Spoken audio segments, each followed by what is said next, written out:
Kami di sini dari kelompok 5. Sebelumnya perkenalkan, nama saya Maya Yulinda Arisa Rizky dengan NIM akhir 161. Saya Nindya Sinta dengan NIM akhir 134. Saya Nakesha Madea dengan NIM 136. Saya Anfadanti Isnawa dengan NIM akhir 152. Saya Ahmad Farhan dengan NIM akhir 139. Saya Alfredo Maulana dengan NIM akhir 145. Di sini kami akan memenuhi tugas mata kuliah teknologi pengelolaan hama dengan mengidentifikasi hama pada tanaman padi. Padi atau Oryza sativa merupakan salah satu tanaman pangan paling penting di dunia, terutama di negara-negara Asia. Secara ilmiah, padi termasuk ke dalam kingdom Plantae, divisi Spermatophyta, dan kelas Monocotyledonae, karena memiliki satu kotilen pada bijinya. Tanaman ini masuk dalam ordo Poales dan famili Poaceae, yaitu kelompok tanaman rumput-rumputan yang memiliki batang beruas dan daun berbentuk pita.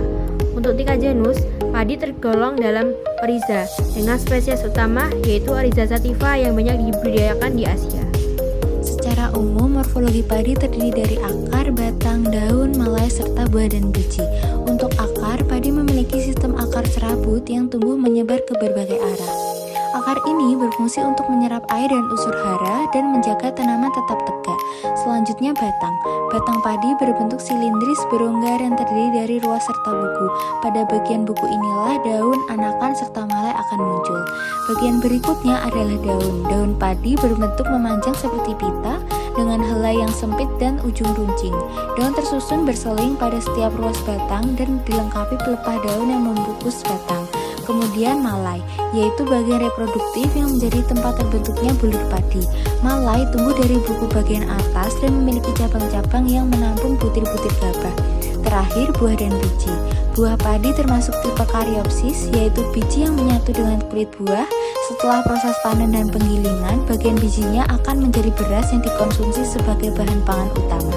Pada lahan padi yang kami amati, terdapat dua serangan hama, yaitu yang pertama ada hama belalang dan hama burung pipit.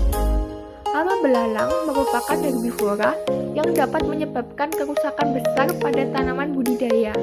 Belalang memakan jaringan daun secara cepat sehingga menimbulkan defoliasi dan menurunkan kemampuan fotosintesis tanaman. Pada serangan berat, belalang juga merusak pucuk, batang muda, dan organ generatif. Pada tanaman padi, misalnya belalang menghisap cairan malai padi, membuat gabah menjadi hampa, keriput, atau kualitas gabah menurun, seperti bau sangit. Kondisi ini menyebabkan pertumbuhan terhambat, produktivitas menurun, dan dalam kasus ekstrim dapat menyebabkan gagal panen. Pengendalian yang dapat dilakukan yaitu dilakukan melalui pendekatan pengendalian terpadu atau PHT. Langkah-langkahnya meliputi sanitasi lahan dan pengolahan gulma untuk mengurangi habitat belalang. Pemanfaatan musuh alami seperti burung, laba-laba, atau serangga predator, serta penggunaan pestisida nabati sebagai opsi pertama yang lebih ramah lingkungan. Pestisida kimia hanya digunakan ketika populasi belalang telah melewati ambang ekonomi dan harus diaplikasikan sesuai dosis yang direkomendasikan untuk mencegah resistensi dan dampak negatif terhadap lingkungan. Hama pada tanaman padi yang lain yaitu burung pipit atau Lontura spp. Burung pipit menyerang padi saat fase pengisian hingga pemasakan bulir, hidup berkelompok, dan mampu menyebabkan kerusakan dalam waktu singkat, terutama di lahan sawah yang dekat dengan semak atau pepohonan. Kerusakan ditandai dengan bulir padi yang dimakan sehingga malai menjadi kosong, banyak bulir rontok, dan serangan biasanya lebih parah di bagian tepi sawah. Pengendalian dapat dilakukan secara terpadu dengan pemasangan orang-orangan sawah, pita reflektif atau kaleng berisik, penggunaan jaring pelindung, pengusiran rutin, penanaman serempak, pembersihan semak di sekitar lahan, serta pelestarian musuh alami seperti burung gandum. Sementara penggunaan racun tidak dianjurkan karena beresiko merusak lingkungan. Pada pengamatan kali ini, kita menggunakan lahan seluas 500 meter persegi.